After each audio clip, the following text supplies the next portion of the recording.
있죠. 자, 남유다와 북이스라엘로 나눠집니다. 쿠데타가 일어났어요.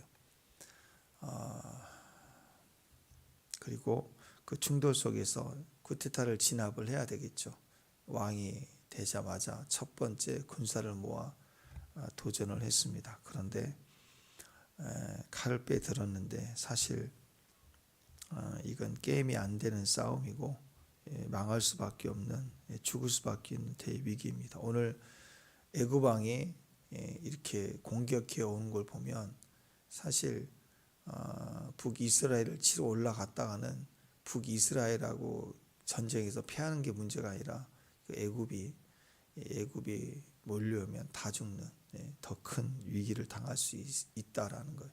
그러니까 전쟁은 하나님께서 지켜주시고 보호해주시는 거지 당연하게 보호되고 있다, 당연하게 지켜지고 있다, 그렇게 생각하면 안 되는 것입니다. 그래서 결국 그가 이제 왕 되자마자 죽을 판인데 사실 내가 싸워서 나라를 되찾겠다, 다시 회복하겠다, 그런 마음으로 군사를 일으켰지만 누가 봐도 이건 대위기이고 죽을 수밖에 없는 그런 상황인데 칼을 뽑았잖아요. 그러는데 하나님 스마야를 보내서 멈춰라 그랬더니 멈추게 되었다. 이게 신의 한 수죠. 여기에 듣는 게 있었다. 그래서 살았습니다. 우리도 그렇죠. 여기에서 스마야의 말에 듣고 순종했다라는 것은 그것은 굉장히 굴욕적이고 창피하고 정치적 위기를 당하는 것 같지만 아니에요. 하나님 말씀에 순종하면 그런 일은 일어나지 않습니다. 그래서 멈출 때 멈추고 또 하라 그럴 때는 또 하고, 이게 반대가 되면 안 되겠죠. 그런 믿음의 영역에서 이제 남은 자들, 남은 성읍을 겸비하고 또 단단하게 보수하고 또 예배에 집중하고, 그랬더니 한 3년 지난 사이에 개판을 치고 있는 북쪽 이스라엘의 모든 하나님 관계를 엉망을 만들어 놓은 가짜들로 다 치장할 때, 그래도 뼛속이 유대인인 사람들은 이게 아니다 싶으니까 제사장부터 시작해서 전 진짜 믿는 유대인들은 자기 본토 친척 아비 집을 이렇게 떠나서 믿음으로 다시 유다로 몰려오는, 그래서 유다의 부흥이 일어나는 그런 시작이 일어났습니다. 오히려 잘 됐던 거죠. 자, 그런데 문제는 이거예요. 여기서 문제는 이렇게 하나님이 축복을 줬는데 우리 문제도 마찬가지지만 항상 그 축복이 오래가지 않는다라는 거. 그 축복을 안 주시고 적게 주는 게 문제가 아니라 이 작은 시작에도 하나님은 얼마든지 크게 형통하게 우리를 하시는데 뭘 하나 주면 그거 붙들고 유지를 못하는 거예요. 하나님 뭘 주시면 그걸 붙들고 내 안에서 취하여 올라가야 되고 또 그 하나만이라도 즐거워하고 계속 붙들고 가야 또 주는데, 또 줄 수도 있는데 그 기억을 못해요. 그리고 그거 주면 그거 단번에 먹고 땡이에요. 그리고 다시 옛날로 돌아간다. 그러면 그 축복이 유지가 되지 않는다라는 것이죠. 하나님의 은혜 가운데 축복이 임하면 우리는 그 축복을 붙들고 쭉 갈 수 있는 그런 능력이 필요합니다. 그릇이 필요합니다. 근육의 힘이 필요해요. 딱 붙들고 쭉 붙들고 갈 수 있는 그 힘이 필요하다. 격투기 같은 거 보면은 그래요. 어쩌다가 이 신인인데 또는 뭐 우리나라에서 가능성이 있다. 세계 무대에 갔는데 이렇게 하다 보니까 한 방에 어떻게 이겼어요. 한 방에 탁 이겼어. 그러니까 사람들은 막 박수 쳐주고 그러니까 내가 이겼다고, 이 세계 무대에서 한 번 이겼다고. 그걸 그렇게 한두 번 이겼다 그러면 그게 다인 줄 아는 거예요. 럭키 펀치가 아니라, 행운의 펀치가 아니라 보면은 탄탄하게 기본기부터 다져서 올라온 실력이 아니라 그게 1라운드, 2라운드 이렇게 가는 게 아니라 어떻게 한 번에 한 두 번 이겼다 그러면 이미 세계 챔피언 다 되는 거예요. 그래서 막 떠들썩하게 되어 있고 연습할 때도 지는 걸 못 견뎌. 이길 만한 사람만 붙여서 막 맨날 이기고 이렇게 가버리면 실력이 오래 가지 못합니다. 진짜 이기기 위해서는요, 수천 번 연습해서 그러고 지는 걸 경험해야 돼. 안 되는 걸. 자기가 안 되는 어떤 연습 부분에 탁월한 사람을 불러다가 그 사람과 몸을 섞어 보면서 내가 안 되니까 당해봐야죠. 실전에서 당하면 지는 거지만 연습 때는 또 당해보고 또 당해보고 하면서 안 되는 것이 자기 안에서 수천 번 넘어져 가야 훈련이 되는 거라고. 근데 스파링 할 때 보면 자기보다 훨씬 안 되는 사람 불러놓고 패듯이 그냥 그렇게 하고, 그런 선수는요 아무것도 안 돼요. 지는 것이 일상이어야 돼요. 연습 때는 져야 되는 거예요. 그리고 감정 기복이 있으면 절대 안 돼요. 그걸 훈련하는 거라고. 안 됐을 때, 막 어려웠을 때. 그래서 그런 어떤 마음의 평정을 그 상황에서 이겨내기 위해서는 수도 없이 져야 되고 굴욕적이어야 되고. 그래서 여러분 신앙생활도 마찬가지입니다. 영적으로 단단한 사람들은요 평소에 말씀을 읽을 때 수도 없이 깨져야 돼요. 말씀을 읽을 때마다 매일 큐티할 때마다 막 부담스러워야 돼요. 조금 내가 힘들 때는 예상이 되잖아요. 오늘 어떤 말씀 오겠다. 미리 읽어보면 아이고 또 오늘 힘들겠구나 그러잖아요. 그런 게만 있는 게 아니라 오늘 말씀 좋은 말씀이에요. 근데 새벽에 와서 설교를 들으면 아주 난도질 당해버려요. 거기 나와 있지도 않는, 전혀 생각지도 못했던 말이 목사님을 통해서 아주 난도질 당해버리면 이거 내 문제, 내 얘기를 하지 않는 것 같은데 완전히 드러나 버려야 돼요. 그렇게 계속 평소에 엎어치게 당하고 뒤집어지고 토해내고 그런 과정들이 가져야, 그래야 영적 맷집이 단단해진다. 실전에서 단단히 통과해야 돼. 근데 신앙생활 10년 20년인데 시편 23편 그걸 내가 맨날 하는 그것만. 팔복이 그럼 거기 딱 하는 거 그것만. 맨날 뭐 한 3번 정도, 한 10년이면 3번 4번 정도 성경이 돌아갈 텐데 그 부분에 큐티 할 때마다 맨날 그 얘기만 내가 알고 있고 나머지는 듣지 않으면요 듣기 좋은 것만 듣는 거예요. 그럼 그 사람은 영이 하나도 성장이 안 돼요. 아무것도 안 되는 거예요. 수도 없이 우리는 맷집이 길러져야 됩니다.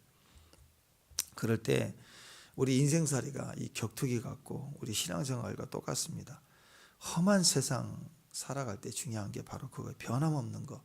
하나 붙들면 꾸준히 그 말씀 가지고 쭉 가는 거예요. 그러면 또 말씀 주시거든요. 그럼 더해져요. 우리가 이제 신약 구약 보시면 알지만 또 요한계시록 했을 때도 알지만 전혀 다른 말이 아니에요.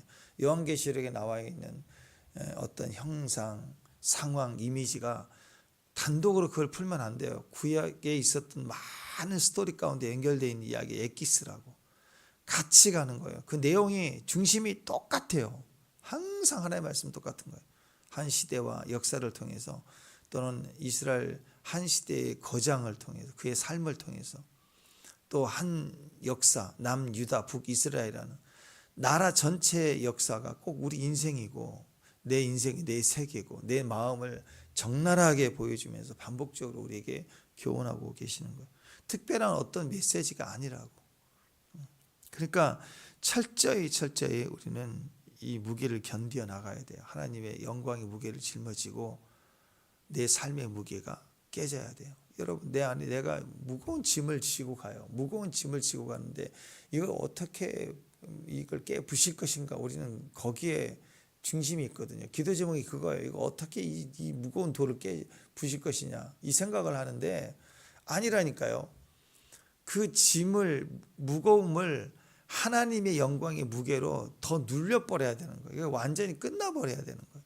그 무게가 내 세상 무게를 깨부시는 거예요. 큰 바위가 작은 돌을 위에 얹으면 박살이 나듯이 깨져버려요. 내가 깨져버리는 거예요. 근데 나는 안 죽죠. 내가 죽어야 사니까.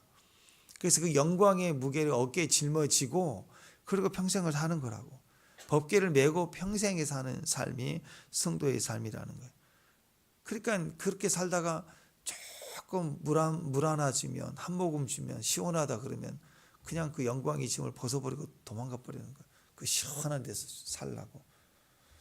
인생살이가 그렇게 가면 안 되는 거예요. 그래서 여러분 우리가 인생살이 할 때 제일 중요한 거잖아요. 나이가 들수록 깨닫는 거잖아요. 어떤 사람이 제일 중요한 사람이에요? 우리 집에 변함없는 사람. 실력 있고 재능 있고 능력 있고 오래 못 갑니다. 믿을 만한가를 봐야 돼. 믿을 만한가. 믿을 만한가. 믿을 수 있는 사람이 있다는 거 가장 큰 축복입니다. 주님도 그러지 않을까요? 우리 인생을 주님 우리가 동행하실 때, 우리 인생을 사용하고 싶을 때 어떤 사람이 인생을 사용할까요? 믿을 만한 사람이 인생을 사용하고 싶어요. 능력은 하나님의 백인데 우리에게 재능, 능력이 있어봐야 그거 얼마나 하나님 나라에 도움이 되겠어요. 반대죠. 오히려 없어야 돼요. 능력은 하나님 만땅인데 우리를 어떤 사람을 쓰겠어요? 믿을 만한 사람을 쓴다. 믿을 만한 사람의 시간과 물질을 쓰고 싶은 거예요. 여러분이 굉장히 돈이 많은 사람이면 어떤 사람을 쓰겠어요? 돈 많은 사람이요. 아니 돈은 나한테 있다니까. 그럼 누구를 쓰겠어요? 돈 있는 사람 안 쓴다고. 재능 있는 사람 쓰는 게 아니라 믿을 만한 사람을 쓰는 거예요. 그러니까 믿음이 너무너무 중요합니다. 기반이 있고 흔들리지 않는 거. 근데 이 믿음의 기반이 없으면 뭔가 잠깐 용돈 하나 주면요 그냥 사라져 버려요. 안장 하나 채워지면 그게 뭐 다 된 줄 알고 막 설치되기 시작하는 거예요. 교만해지고 그리고 막 다 된 줄 알고 설치되고 연장 하나 시켜놓으면 아이 막 대통령 되듯이 막 움직이는 거예요. 도지사 하나 되면 이미 대통령 다 된 사람처럼 설치되고 다니고 보면 뻔해요. 그게 얼마나 가겠어요. 오래 못 간다고. 이스라엘이 그랬다는 건 르호보암이 그랬다는 거예요. 그냥 승리 한번 주고 부흥 주고 뭐 되네 이제 안 망하네 되네 그랬더니 르호보암이 오늘 1절 보십시오. 1절 시작. 르호보암의 나라가 견고하고 세력이 강해짐이. 이게 누가 한 거예요?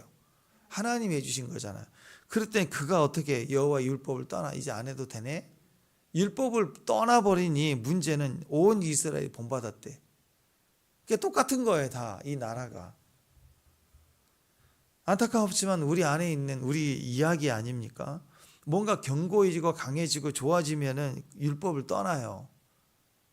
마음의 법이 떠나간다. 잘 되는 것이 이제 내 안에 영적인 기반, 말씀의 기반이 없는 사람은 뭐 하나 주는 복, 하나님 주신 무슨 어떤 좋은 복을 받는 게 오히려 그게 복이 되지 못해요. 왜 그럴까요? 말씀이 없기 때문에. 말씀이 없는 자에게 삶의 성공이 오는 건 그거 망하는 짓이 될 수도 있습니다. 14절도 그렇죠. 14절 똑같은 얘기예요. 시작. 르호보암이 악을 행하였으니 이는 그가 여호와를 구하는 마음을 굳게 하지 아니하였다. 왜 이렇게 약할까? 하나님을 향한 마음이 없는 게 아니라 있어요. 있는데 굳게 하잖아. 붙잡질 않아. 흐려. 내 마음의 생각을 주장해. 말씀이 있는데 흐려. 율법이 없는 게 아니라 있어요. 율법이 있는데 율법을 떠나. 가정이 있어요. 가정이 있는데 가정을 떠난다니까. 자기 아내가 옆에 있어요. 아내가 있는데 마음을 다른 데다 줘. 없는 게 아니라고. 이럴 때 하나님이 또 율법이 그 가정이 그 안에는 어떤 마음을 갖겠어요? 엄청난 상처를 받고 소원함을 당하겠죠. 결국 그거예요. 없는 게 아니라 그 순간 발작이죠. 발작해서 선택하는 거예요. 좋은 줄 알고 보암직스럽고 먹음직스럽고 그리고 그것을 따라가는 것을 말하는 것입니다. 그러니까 삶이 이러는 거예요. 여기서 얘기하는 마음을 굳게 하지 못했다. 그 뜻은 겸손했는데 가만히 보니까 겸손했는데 또 교만해. 그다음 또 팍 망해야 되잖아요. 또 어느 순간 되면 또 영적 분위기에서 잘한 게 있으니까 또 다시 또 그 자리에 또 있어 또. 주일날 여기 또 나타난다고.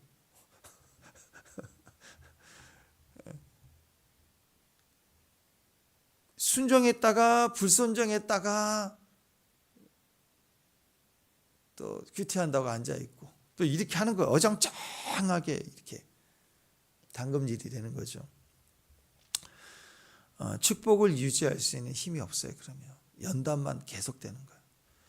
광야를 졸업을 못하는 거예요. 고스톱이 안 되니까.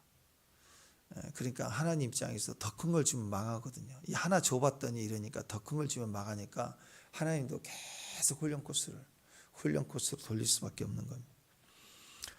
그래서 우리가 여기서 12장에서 우리가 알 수 있는 건 흔들리지 않는 믿음, 단단한 믿음, 그래서 하나님이 아무리 갖다 부어줘도 흔들리지 않는 믿음. 여러분 집에서 쓰는 그릇도 그렇잖아요. 그릇. 본죽집에서 이렇게 플라스틱 주는 게 좋더라고. 그 전자레인지 돌리기는 참 여러 번 쓰기 좋은데 그거 보니까 플라스틱 안 좋다 그래서 이제 버리기로 해서 다 버렸는데, 보세요. 어떤 그릇은 쓰기 편한 게 있잖아요. 프라이팬도 마찬가지고 좋은 게 있어요. 잘 쓰는 게. 그건 믿을만 하니까 그렇죠. 일단 믿을만 하니까. 근데 어떤 냄비는 보기는 좋은데 상품으로 주는 거 있잖아요. 상품으로 주는 거. 프라이팬 두껍고 좋더라고. 그랬더니 뭐 한 2달도 안 돼서 배가 불러요. 아니 중국산이라 이렇게 두꺼운데 2달 3달 됐는데 가운데 배가 이렇게 뚝 불러요. 철이 아니라 안에 뭐 많이 섞어놨나 봐. 코팅 벗겨지고 오래 못 써요 그거. 그러면 쓰지는 못해. 프라이팬 좋은 건 뭐 별게 다 되더만. 좋은 거 하나 두꺼운 거 단단한 거 그러면 튀김도 되고 거기다 막 별거 찌개도 되고 끓여도 먹고 고기도 먹고 다 되더만. 두껍고 열 전달이 좋으면. 근데 이게 믿을만하지 못하면, 믿을만하면 자주 쓰는데 믿지 못하면 쓸 수가 없는 거예요. 마찬가지 아닙니까? 뭘 갖다 부어줘도 하나님이 부어줘도 잘 견딜 수 있다. 심지어 연단도 잘 견딘다. 고난도 잘 견딘다. 그러면 거기다가 하나님 뭘 못 붓겠어요? 다 부어주시죠. 붓기 전에 확인을 해보는 거예요. 이거 부어보고 저거 부어보고 견딜만하고 그리고 오히려 좋아. 그러면 계속 쓰는 거 아니겠습니까? 자, 이렇게 하나님과의 관계가 흐리고 율법을 떠나고 흔들리고 그리고 여호와를 구하는 마음이 굳지 않아요.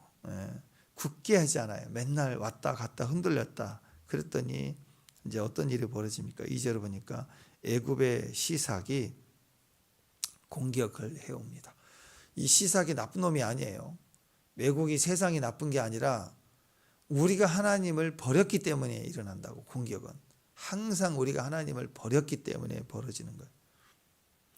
자, 그러니까 결국은 외부의 세력이 강함이 아니라 우리의 세력이 약한 거예요. 우리가 단단하고 견고해야 돼요. 말씀의 세력으로 단단해야 돼요. 애굽은 전통적으로 세상이 그 시대의 강국이거든요. 세상 강국. 그러면 이게 유다 마지막 망할 때도 보세요. 남유다, 북이스라엘 멸망하고 남유다도 멸망할 때 예레미야가 굳이 예언해도 절대 40년 예언해도 안 듣잖아요. 그리고 결국 끝까지 1차, 2차, 3차 포로 잡힐 때도 버티고 그리고 고집스럽게 대적했던 사람들이 끝까지 남아서 어디로 도망가요? 또 애굽으로 도망가잖아요. 그만큼 애굽이 강대국이라고. 그러니까 당연히 애굽이 다윗 때도 그렇고 솔로몬 때도 얼마든지 치러올 수 있다고. 그런데 하나님이 믿음으로 영적으로 단단히 서 있을 때는 지켜준다고 하나님이. 근데 그 방어선이 흐려지는 거예요. 흐려지니까 이 문제, 저 문제가 터지고 애굽이란 문제가 터져 올라오고 시작합니다. 애굽은 전통적으로 우리를 노예 삼았던 곳이라고. 나하고 내 삶에 가장 묶이는 거, 내가 묶이는 것에 익숙한 힘의 원본이 애굽이에요. 그래서 출애굽 이후로도 끝까지 다시 애굽으로 돌아가자. 맨날 애굽으로 돌아가자. 나쁜 놈들은 다 애굽으로 도망가. 항상 애굽은 그런 거예요. 그러니까 유다 마지막 망할 때도 애굽까지 또 그런 거예요. 우리는 세상이 아니라니까. 세상에 나온 자들인데 계속 죽을 때까지 세상 의지해. 믿음이 약해지면 꼭 세상으로 돌아가자. 세상 의지하려고 한다고. 세상 왕 이 애굽의 시삭이 공격해 옵니다. 성경에서 특히 구약 성경에서 구원은 딱 하나로 설명합니다. 출애굽이에요. 구약 전체를 통해서 우리에게 얘기해 주시는 구원의 개념은, 구원이 뭐냐? 우리 영혼의 구원까지 포함하여 구원은 출애굽입니다. 근데 구약 망할 때까지, 이스라엘 망할 때까지 결국 이스라엘은 못 벗어나요. 정신적으로 애굽을 떠나지 못해. 늘 광야 시대도 애굽에 있었던 부추맛, 바베큐맛 이런 거 생각하고 고기맛 원망하고 물시험. 아니 노예살이 그렇게 힘들어 놓고 그걸 추억하고 있다고. 애굽이 출애굽이 안 된 거죠. 다시 돌아가려고 해. 다시. 그게 문제였다는 거죠. 자, 그러니까 지금 이 르호보암도 마찬가지야. 하나님께 온전히 올인하고 들어가야 되는데 아직은 여전히 흐려요. 왜? 아직 세상이 좋은 거예요. 그러니까 율법을 자꾸 버리려고 해. 또 율법을 두고 바알을 또 섬기려는 이스라엘과 똑같은 마음이 우리 안에 있더라. 그러니까 하나 줘봤더니 하나님 버리고 뭐 하나 좋은 일 있으면 바빠서 교회 안 나타나고 그런 일이 계속 반복될 때 그 얘기를 하는 거죠. 1절에 보니까 여호와의 율법을 버리니 그랬습니다. 율법, 이게 말이 히브리의 토라거든요. 토라. 토라의 본래 의미는 뭐냐면 관역을 향하여 화살이 날아가다 그런 뜻이에요. 그러니까 토라는 관역을 향하여 활을 쏜 거예요. 관역을 향해 날아가요. 그러니까 이 화살은 어디로 가는 거냐면 관역을 향하여 가는 화살이에요. 어디에 꽂히겠어요? 100% 관역에 꽂히는 화살이에요. 그게 율법이라고. 아니 화살이 날아가다 보면 바람을 타고 옆으로 갈 수도 있지 않아요? 또 힘을 약하게 하면 화살이 가다가 중간에 떨어질 수도 있지 않겠어요? 예, 맞아요. 근데 그건 인간의 화살이에요. 율법은 뭐냐면 100%예요. 100%, 백발백중의 하나님이 율법을 주실 때는 100% 꽂히는 관역이라고. 이건 꽂힐 수밖에 없는 화살이라고. 이게 율법이라는 뜻이에요. 율법. 율법은 틀리지 않아요. 자꾸 전문가의 견해, 뭐 의학자, 무슨 뭐 상담가, 무슨 정신과 의사 이러면 사람들은 말을 막 자꾸 흐려내는데요. 아니라니까요. 절대적으로 관역을 향하여 날아가는 화살은 100% 꽂히는 거라고. 그게 율법이라고. 반면에 2절에 보면 여호와께 범죄함으로 그랬죠. 죄라는 거. 하마티아. 원래 죄라는 거 여러분 잘 아시죠? 죄라는 뜻이 무슨 뜻이에요? 관역을 벗어나다. 너무 쉽죠? 구원이 뭐예요? 율법이에요. 구원은. 율법을 지키면 떠나면 안 돼요. 관역을 벗어나는 거니까. 관역을 향하여 날아가는 화살이에요. 우리는 원래 처음부터 그렇게 지음받았다고. 하나님께 가는 화살이라고. 죄는 뭐예요? 벗어나는 거예요. 그 율법과 죄는 이렇게 다른. 율법은 100% 우리를 구원케 하는 능력과 확증인데 이 뱀이 와가지고 그림을 그려줘요. 그림을 그린다고. 먹음직스럽고 보암직스러운 이야기를 하면서 하나님과 같이 되리라. 한 번도 들어보지 못한 이야기를 하며 그림을 그려준다고. 이미지를 띄워준다고. 이게 우상이라고. 우상. 우상은 가짜이기 때문에 우상을 숭배하는 사람들은 한 번도 우상을 만난 적이 없어요. 근데 자기에게 행복을 주는 것처럼 느껴지는, 힘을 줄 것처럼 느껴진다. 그게 막 느껴져. 느껴지니까 망하는 거라고. 느껴지니까 낚싯줄에 아가미가 걸린 것처럼 못 빠져나오는 거. 거기에 마음이, 양심이 딱 걸려버려요. 걸려버리니까 못 빠져나오는 거라고. 근데 우리는 율법이에요. 율법은 관역을 향하여, 목적을 향하여 정확하게 가는 인생이에요. 그게 토라의 인생이라고. 말씀 길 따라 가는 거예요. 근데 그걸 버려요. 그러니까 죄예요. 율법을 떠나는 게 죄라고. 죄가 뭐냐? 뭐 살인하고 간음하고 도둑질하고, 그건 범죄, 죄로 말미암아 생겨난 죄의 현상들이라고. 그거 안 해도 한 번도, 그렇죠. 태어날 때부터 밀실에 있고 갇혀 있는 사람은 뭐 도둑질 하겠어요? 뭐 음란하겠어요? 뭘 하겠어요? 그럼 그가 의인이냐? 아니라니까요. 하나님 없으면 의가 아니고 의인이 아니고, 하나님 없으면 죄인인 거예요. 율법이 없으면 관역을 벗어나는 거예요. 인간 자체는 관역을 맞출 힘이 없어요. 그래서 하나님 떠나면 모든 게 다 망하고 끝나는 거라고. 율법과 죄, 이 두 가지를 관역으로 해석할 수 있어야 됩니다.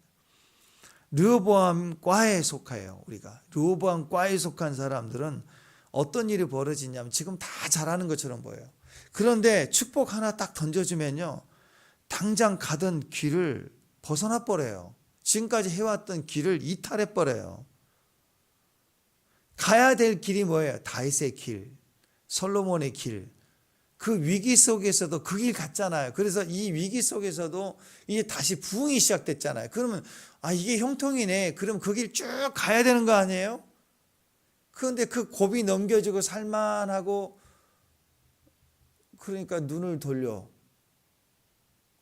눈을 주님께 주님을 바라보라 했는데 위기를 벗어나게 되니까 이제 주님에게서 눈을 돌려 딴 데로 이렇게 돌리는 거예요. 그때부터 이제 망하는 거죠. 그럼 어떤 일이 생겨요? 엉뚱한 데로 갑니다. 갑자기 대적자들이 일어나요. 갑자기 대적자들이 일어나가지고 막 시비 걸어요. 쓸데없는 일에 막 말려들어요. 상황은 계속 나를 깨기 시작해요. 새 차를 샀는데 어떤 분은 새 차를 샀는데 계속 AS 들어가. 그래서 어떤 사람은 뭐 AS 안 된다고 외제차라 계속 1년에 뭐 3달도 못하고 계속 AS 차를 바꿔달라고 해도 안 바꿔주고. 그러니까 그 본사 앞에 가서 막 깨부시고 화가 나가지고 그런 분 봤어요. 새 차를 잘못 봤는지 계속 에러가 나는 거예요. 수리받고. 그래서 인생이 뭐냐? 인생이 맨날 수리형. 고장나면 그때 교회 오고, 깨지면 교회 오고, 좀 수리됐다 그러면 교회 안 나오고, 또 박살나면 교회 나오고, 계속 문제가 터지는 거예요. 계속 여기가 식당에 나를 시비 거는 사람이 있고, 주변이 자꾸 나를 복잡하게 만드는 거예요.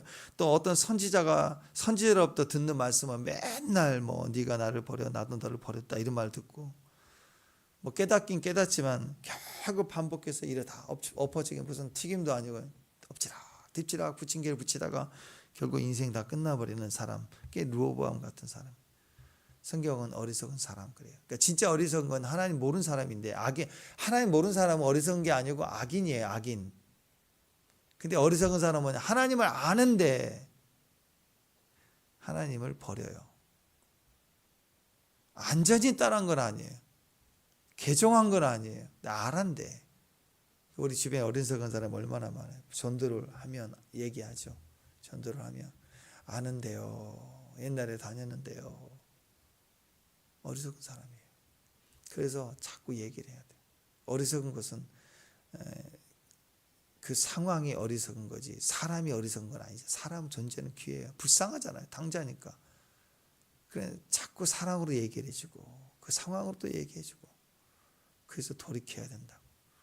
그래서 이런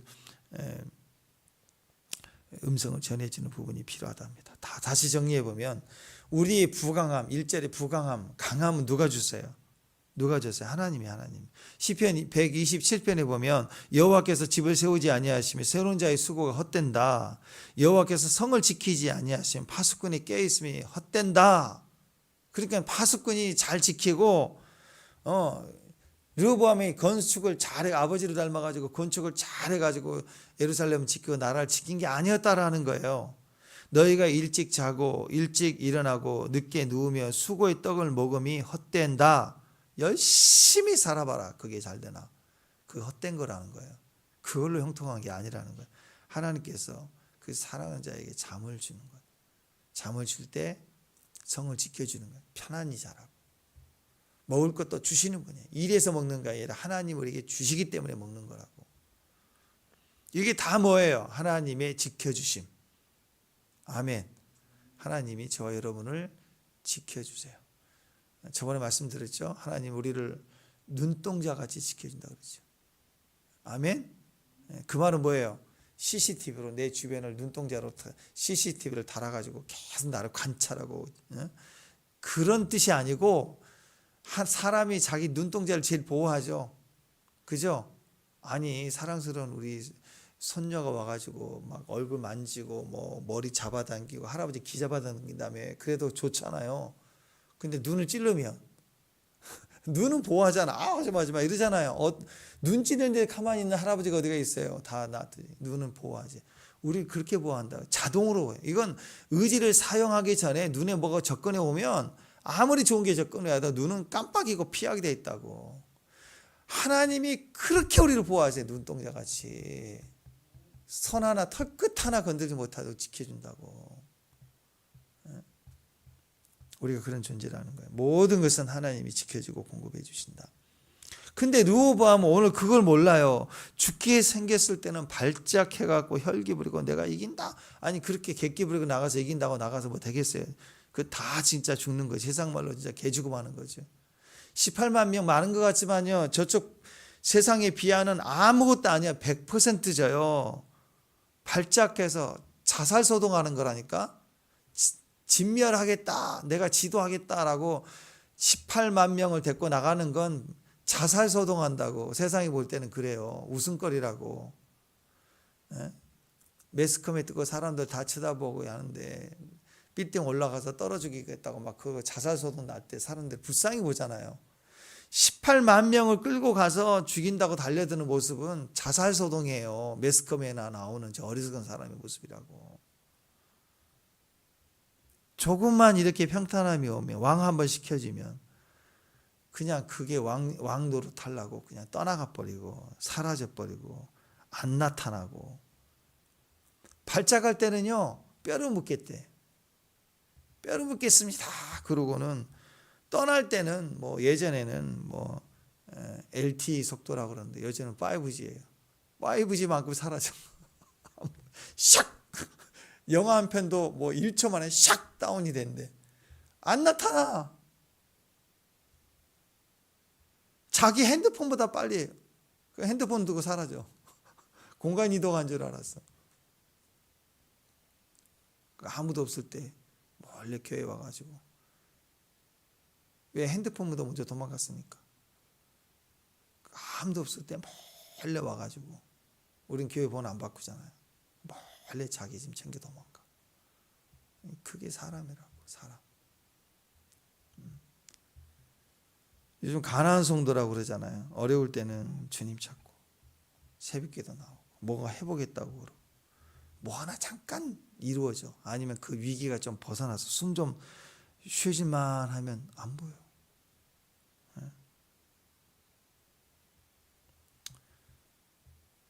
참 목회하면서 그런 일들이 참 많습니다. 보면 그래요.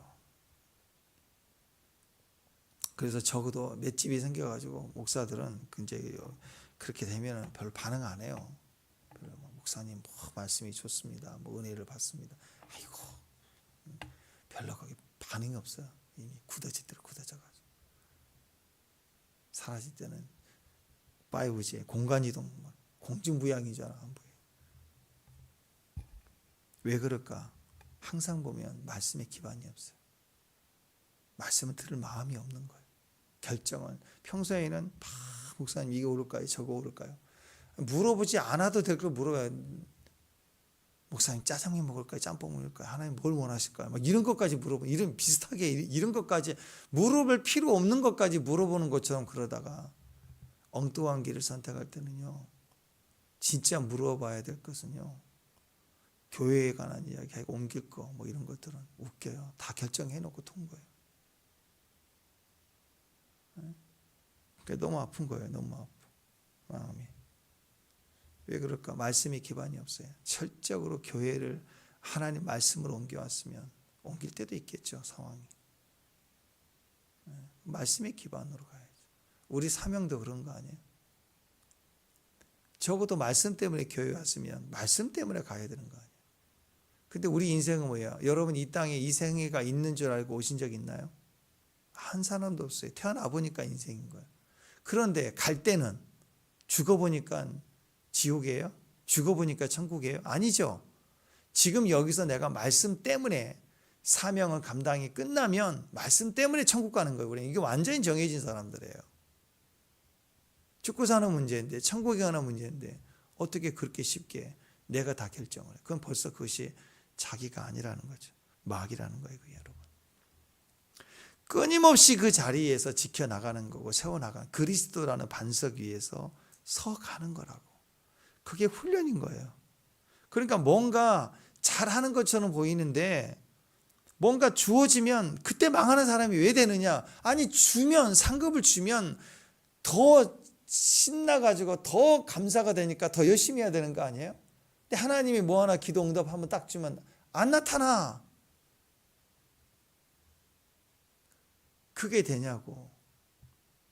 말씀에 기반이 없어서 그래요. 그래서 당장 뭐 하나 생기는 거 그건 절대로 좋은 것만은 아닌 거예요. 이건 테스트입니다. 내가 잘 될 수 있나? 내가 강한 자인가? 내가 말씀에 서 있는가? 어렵고 힘들 때도 순종하지만 좋을 때는 너무 쉽게 무너질 때가 많아요. 그래서 여러분 급한 일 자꾸 무슨 문제 생기면 문제 해결 기도 좀 그렇게만 가면 안 돼요. 무슨 문제가 생기면 이렇게 발작하는 게 아니고 천천히 가야 돼. 문제 생길 때는 정말 천천히 가야 돼요. 급할수록 오늘 내일 막 큰일 날 것처럼 보여도 아니에요. 여러분 혹시라도 갑자기 몸에 큰 병이 났대.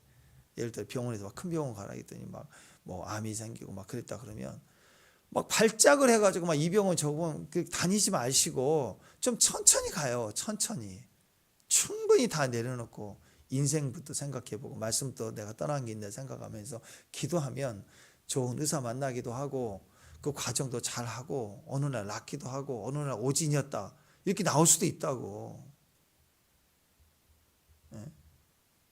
예전에 들은 얘기인데 아프리카에 어떤 사람이 혹을 이렇게 달고 이렇게 한 20년 넘었대. 이 혹이 이렇게 겉으로 나온 혹이에요. 잘 살았거든요.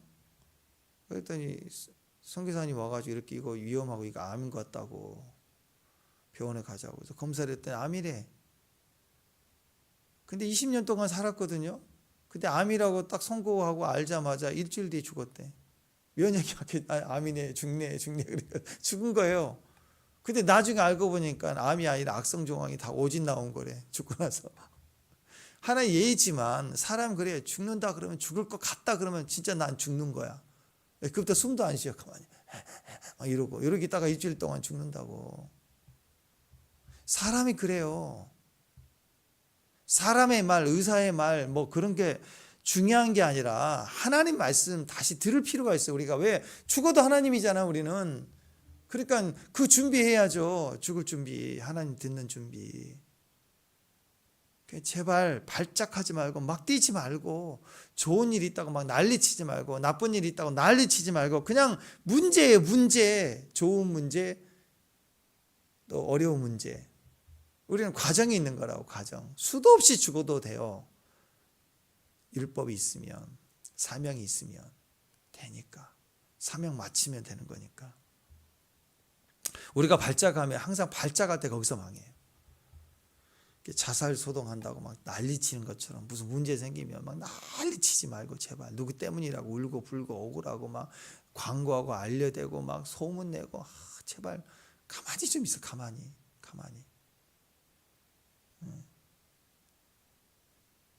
사람은요 누구나 실수할 수 있고 누구나 잘못할 수 있고 약하고 그래요.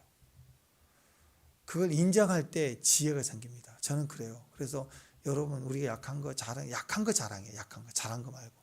그래서 가만히 보면 원숭이가 나무를 잘 타잖아요. 원숭이가 나무를 잘 타니까 원숭이가 어디서 많이 죽냐면 떨어져 죽는데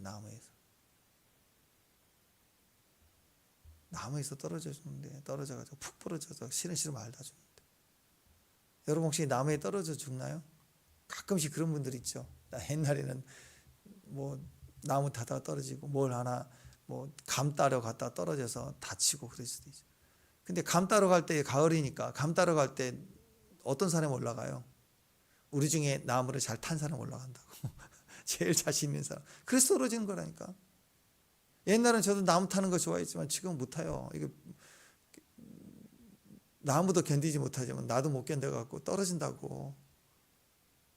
나무 탈 생각을 안 해요. 사다리도 한 3번 떨어져 봤거든요. 종고 사다가 여기서 한 2m, 3m 사다리 한두 번 떨어져 보니까 이게 안 되는구나. 그러니까 조심스러운 거예요. 뱃사람이 물에 빠져서 많이 죽어. 옛날에 사공들이. 늘 하는 일인데 익숙하니까. 저같이 수영 잘 못하는 사람들은 못 가요. 그냥 그 앞에서만 노는 거예요. 누가 저까지 가요. 근데 수영을 잘하는 사람들이 늘 갔던 사람이 나이 들고 어떤 상황이 몸이 안 좋을 때 갔다가 급류에 휘말리고 생각지도 못한 일에 말려서 죽는다고. 왜 누가 거기까지 가냐고. 수영하는 사람이 간다고. 우리는 못 가요. 그 앞에서 갈짝갈짝. 숨이 여기까지만 오면 죽을 것 같죠. 그러니까 안 간다고. 우리 애들 보세요. 배꼽만 넘어가면 막 비명을 질러요. 주부 하나 줘도 비명을 지른다고, 발에 안 닿으면. 그러니까 산다고요. 자만할 때 죽어요. 주식 초짜들, 주식 잘 모르는 사람들은 안 망해요. 주식으로 좀 하다 말든지 그러고 말아요.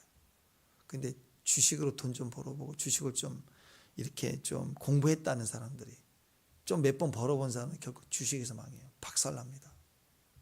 요즘 같은 이렇게 불균형 시대는요, 예측이 안 돼요. 전문가들도 망해. 전문가들도 투자의 귀재들도 망한다고. 그러니까 우리가 붙들어야 될 건 뭐냐면, 내 명철, 내 능력이 절대 아닙니다. 우리는 반드시 하나님 말씀은 절대로, 다시 말씀드립니다, 하나님 말씀은 수리용이 아니에요. 예, 말씀을 보내 우리를 위경에서 건지시는 게 맞아요. 하나님 말씀을 들으면 살아요. 그런데 하나님 말씀을 주실 때 우리를 수리하라고 준 게 아니고 정비용이에요. 정비용. 자동차를 갖다가 맨날 고장 날 때마다 이렇게 가는 거, 수리하기 위해서 가는 거, 큰 소리 납니다. 고장 나면 큰일 나요. 예전에 엔진오일 불과 한 15년 전인가, 그때 나온 엔진오일 중에 그게 한 번만 넣으면 평생토록 차 고장 날 때까지 타는 엔진오일이 나왔어요. 그거 나와서 그거 한 번 하고 말까. 그때 당시 엔진오일이 한 3만 원, 4만 원 이렇게 넣을 때인데 15만 원 정도 되는데, 그거 넣으면 된대. 그 너무 좋잖아. 이제 카센터 안 가도 되고. 근데 물어봤더니 그러더라고. 그래도 이게 나아요. 그래서 왜요? 그랬더니 엔진오일만 바꾸는 게 아니고, 엔진오일을 바꾸러 올 때 다 보는 거예요. 하체도 보고 다 보고 뭐 하나 있는 거예요. 확인 한 번씩 더 해준다는 거죠. 정비예요, 정비. 근데 차가 고장 날 때만 가서 고치고, 고장 날 때만 고치고 이러면요, 나중에 큰 고장 나면 끝나는 거예요. 하나님 말씀이 문제 있을 때만 와가지고 수리용으로만 쓰면요, 오늘 르호보암 그 위기 속에 한번 수리되니까 또 난리치죠. 교통법규 어기고 나가죠. 사고 나는 거예요. 근데 말씀을 한결같이 날마다 반복적으로 끊임없이 말씀과 동행하며, 말씀을 묵상하며, 말씀을 말하며, 말씀을 통해서 생각하고, 말씀으로 기대하고, 계속 그렇게 정비용이라고 말씀을 계속해서 동행으로 가지고 가야 정비해야 돼요. 발작적 믿음이 아니야. 말씀 위에 제대로 서 있는 믿음이 필요한 거예요. 적어도 주일 예배에 빠지지 않고 계속 드리는 사람이라도 되라는 거예요. 그럼 끊임없이. 그러니까 마귀가 우리에게 깨고자 하는 게 뭐예요? 마귀가 우리를 박살내려고, 우리에게서 빼앗아가려고 하는 게 뭐냐면, 정비용 말씀이라고, 한결같은 말씀, 그 시간을 깨버리려고 하는 거라. 무슨 일만 터지면 발작하게 만드는 거예요. 야, 말씀 갖다가 붙여서 살면 되지, 수리하면 되지. 그래서 일 있으면 교회 오고, 없으면 안 와도 되고, 이렇게 발작하게 만든다고. 그러니까 그럴 때마다 우리 안에 깨지는 게 뭐냐? 반복적으로 주님과 동행하는 그 과정이 다 깨져버린다. 아무리 많은 복을 줘도 그 복이 되지 못하도록 우리 삶에 규칙적으로 깨는 거예요. 우리 삶의 규칙성을 깨는 거라고. 여러분, 하나님이 우리에게 복을 주시는 것은 이제 막지 못해요. 아니, 하나님이 복을 주시는데 마귀가 중간에서 어떻게 그걸 막아요? 막을 수는 없다고. 그래서 마귀가 나타나서 복을 막을 수는 없어요. 우리에게 복을 주시는 것을. 대신에 우리에게 복을 주실수록 우리가 깨져나가는 그릇이 돼요. 하나님과 규칙성을 깨버리면 하나님 복을 줘봤자 오히려 우리가 받아내지 못할 뿐만 아니라 하나님 복 하나만 주 우리는 깨져버린단 말이에요. 그러니까 그 그릇이 되지 못하기 위해서 우리 속에 있는 규칙성을 깬다고. 규칙적인 말씀, 규칙적인 기도, 규칙적인 예배, 그 관계성을 한 번만 일어나면 발작해서 깨지게 만드는 거라고. 여호와의 법을 버리게 만드는 거라. 이게 마귀의 일이라고. 꾸준히 규칙적인 기도, 규칙적인 예배, 이정표가 되는 거. 부모는 자녀에게 이정표가 되는 거. 오늘 여기서 한 가지만 더 할게요. 13절, 14절. 13절 시간 없으니까 후반 제일 마지막에 보면, 르호보암의 어머니 이름이 누구예요? 나아마.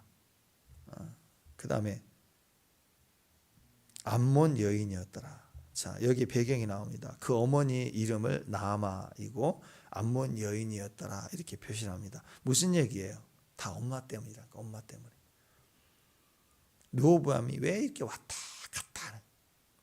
영적 줄기 아빠는 유대인이에요. 근데 영향은 누구예요? 품은 누구였어요? 느껴지는 품은, 정서적인 품은 암몬의 영향이 있다니까. 보고 배운 거예요. 어렸을 때는 율법을 따라서 종교 행위를 따라서 모태신앙기 맨날 교육하고 그건 했는데 집에 가면 매일 세상 얘기하고 드라마하고 뭐가 좋다고 그러고 뭘 고치자 그러고 맨날 이런 거 좋아하고 이 세상의 영향력에 길들여져 있는 엄마를 맛보면 애가 어떻게 하겠어요?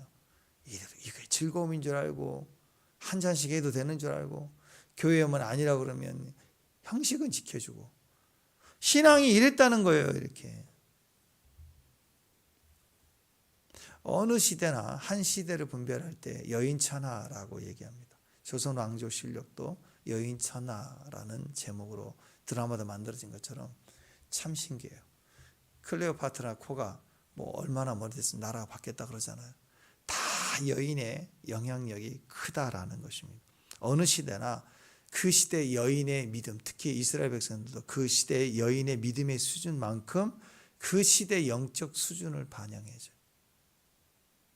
북이스라엘이 제일 절대적으로 악했을 때가 아합 시대인데 아합 그냥 입이 아합 유대인 뿌리는 있는데 이름이 맨날 아합 그 아내가 이세벨이에요. 이세벨 때문에 나라가 엉망이 되고 선지자 다 죽고 하잖아. 근데 남편은 아합 가만히 있는 거예요. 이게 아합의 영이라고. 종교의 영. 이세벨은 신비주의자의 영. 이거라고. 결국 그 시대의 영향력은 아내를 통해서 여자들의 믿음만큼만 가요. 가정도 그래, 교회도 그래. 그래서 그 교회의 성도들, 여자 성도들의 기도만큼, 영성만큼 교회가 그 수준이라고. 정확해요, 정확해. 옛날에는요, 옛날까지도 아니야. 한 20년, 30년 전까지만 해도요. 정말 많은 사람, 특히 여자분들의 새벽에 교회 철화에 바글바글 했거든요. 대부분 기도했어요. 전수할 때만 해도 막 정말 그래서 자녀를 위해서 자신을 위해서 어려운 환경인데도 기도하고 막 기합 소리 들리고 이번 주부터 우리 교회에서 막 기합 소리 들리고 어깨 뼈가 부딪히는 소리가 들리고 그러던데 원래 새벽에 많이 그랬어요. 울고 불고 막 샤샤하고 막 주여 외치고 뭐 그랬다고. 근데 그 많은 기도 엄마들, 기도 아줌마들 다 어디 갔어요? 산에 가다 보면 막 지금 법으로 못 지르게 하고 막 그랬지만 옛날에는요 산에서 막 기도한 소리 들렸다. 산에 야산에 가면 계양사 이런 데도 기도한다고 갔다고. 그러면 지나가는 등산객이 못 건드렸어요. 저런 여자를 건드면 큰일 난다고. 그렇게 무서웠다고 막 이러고 있으면 놀래가지고. 지금은 어때요? 막 손가락질하고 신고하고 막 그러잖아.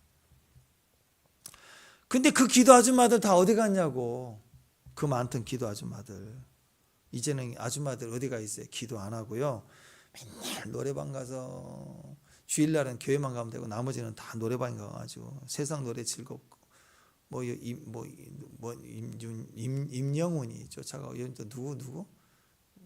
하여튼 계속 거기 팬클럽 쫓아다니더만 권사님들. 교회는 안 나오고. 아니 그 팬클럽을 만들어서 부산까지 갔다 왔대. 그러니까 이제는 그걸로 즐거움 삼고 더 이상 선교도 어느 순간 그 선교 갔다는 아줌마들이 선교를 안 가고 여행만 다녀. 갈 때 시간이 없다고 맨날 아프다고 그러더니 사진 찍으러 올라온 거 보면 베트남 갔다 오고 막 갈 거 다 가더라고요. 요즘 한강 유람선 이렇게 타고 가면 배에서 노래하고 버스킹 한다고 하고 옛날에는 우리 어땠어요? 막 버스 타고 가면은 관광차에서 으쌰으쌰 막 통로에서 춤추고 노래하고 요즘 그거 못하게 하니까 쇼핑몰 다니고. 근데 그런 아줌마들 노래하고 차에서 막 배에서 노래하고 막 쇼핑 다니고 막 맛집 찾아다니는 그 아줌마들의 전직이 뭐였어요? 전직이 뭐예요? 전직이 코로나 이전까지는 그래도 기도 아줌마들이었다고. 그분들이 적어도 여러분 요즘 아이들 세대의 기독교인이 많이 없고 아이들이 교회를 안 나오고 그러지만 그 많은 아줌마 할머니들이 전직이 제가 보기에는 기독교인 지금도 교회는 다닌다니까요. 근데 그걸 좋아해 지금. 임영웅 쫓아다니고. 그런 트로트 가수들 중에 예수 믿는 사람이 많으니까 그분들이 좀 멘트 한번 알려줬으면 좋겠어. 교회 가시라고. 거기서 복음 듣고 돌아오게. 그 돈 때문에 안 되나 모르겠지만. 그러니까 자녀들이 앞으로 어떻게 될까요? 우리 아이들, 자녀들 미래가 어떻게 될까요? 오늘 성경에 답이 나와 있어요. 그 엄마를 보면 안 돼요. 그 엄마를 보면 어떻게든 영향 받는다니까요. 우리 최고의 환경, 최고로 가장 강력한 자녀들에게 미치는 환경은 엄마입니다. 엄마. 물론 아빠도 되겠지만 포괄적으로 보면 엄마예요. 엄마의 영향력이 더 크대요. 항상 보면 그렇대요. 옛날에 그랬잖아요. 제대로 된 여자 하나 들어오면 4대가 산다. 기독교 얘기입니다. 기독교. 왜 그래요? 지옥 갈 가문이에요. 근데 결혼했는데 며느리 하나 들어왔는데, 어렸을 때 교회를 다니는데 진짜 믿음이 좋은 며느리는 이런 가문 안 오죠. 이런 남편, 믿지 않는 남편 믿겠어요. 어렸을 때 다녔어요. 근데 시대가 너무 힘든 거예요. 그러니까 기도했더니 믿음이 불타고 남편이 변화되고, 그 다음에 시부모 가족이 변화되고, 1대죠. 시부모 변화되고 남편 변화, 2대 자기 애들이 모태신앙, 그리고 그 손자까지, 적어도 우리가 손자는 봐야 될 거 아니에요. 4대가 바뀐다고. 4대가 살아나요. 4대가 제대로 된 뭐 3남매 4남매 정도, 3남매로 봅시다. 옛날에는 뭐 7남매 8남매 3남매 정도만 돼도 한 100명 이상이 넘어요. 4대가 뭉치면 그렇게 커진다고. 거기에 사역자도 나오고 예배자도 나오고 선교사도 나오고 그런다고. 믿음 안에 서 있으니까 그런 일들이 바글바글하게 나타난다고. 근데 명문 기독교 가문에 암몬 여인 하나 들어왔어. 이세벨 하나 들어왔어. 그럼 어떻게 돼요? 부모 세대 다 지옥 만들고 이간질하고 갈기갈기 찢어지고 다 노래방 보내고 여행 보내고 세상 좋은 거 방패 다 만들고